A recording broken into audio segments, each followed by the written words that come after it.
The intense battle against Sukuna in Jujutsu Kaisen was full of surprises, emotions, and, of course, painful losses.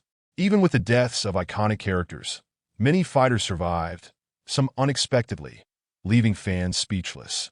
Among those who remained standing were characters that few imagined would survive the wrath of the King of Curses, which added an extra layer of tension to the confrontation. Megumi Fushiguro was one of the main focuses during the battle. Possessed by Sukuna due to the despair he felt, Megumi seemed to be completely lost. However, in Chapter 266, small signs that he was beginning to fight against Sukuna's control began to appear.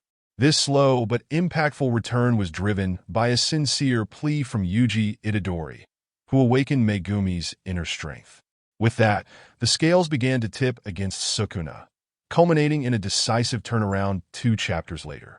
This moment was one of the biggest surprises of the fight, especially with the intervention of Yuta Okatsu, who brought a twist by copying Kinjaku's technique, temporarily taking over Gojo's body and catching Sukuna off guard. Other surprising survivors include Hiromi Higuruma and Fumihiko Takaba, both of whom played unique roles in the battle. Hiromi heroically attempted to use his curse technique to sentence Sukuna to death, wielding the powerful executioner's sword. Although he failed to defeat the King of Curses, the mere fact that he survived is a remarkable feat considering he has only been a sorcerer for 2 months. Hiromi proved that, even with little experience, his talent was undeniable.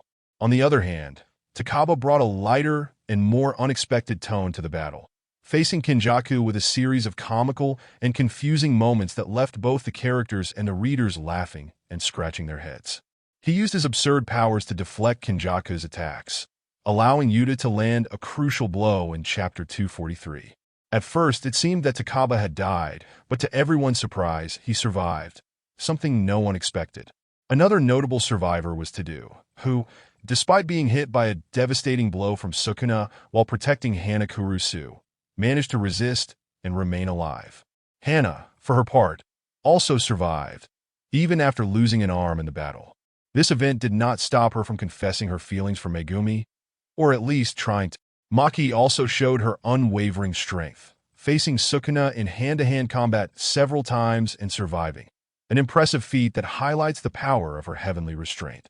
Interestingly, even the 2 weakest sorcerers of the group, Takuma Ino and Kinto Kuzukabe, managed to escape with their lives.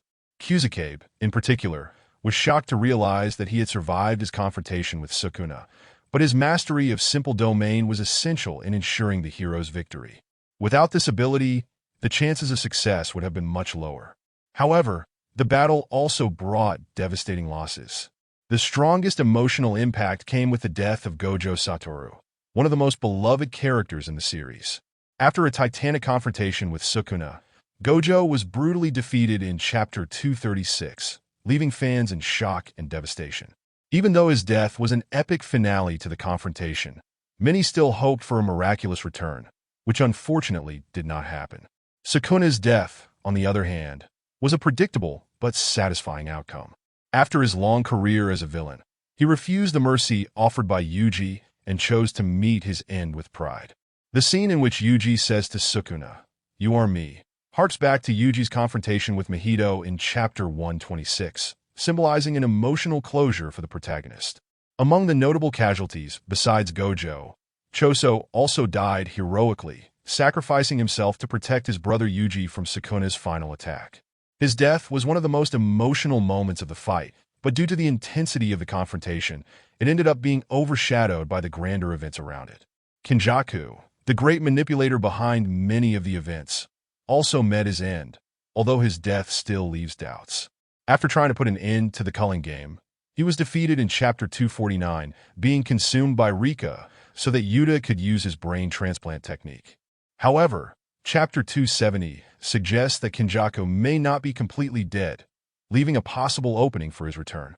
At the end of the entire battle, one of the most unexpected moments was Takaba, still alive, finally finding a partner to form his comedy duo, bringing a bit of lightness after the brutality of the events. With the losses and victories of this monumental confrontation, the fate of the characters of Jujutsu Kaisen was sealed, paving the way for the series' end with a balance of emotional moments, unexpected tragedies, and thrilling surprises.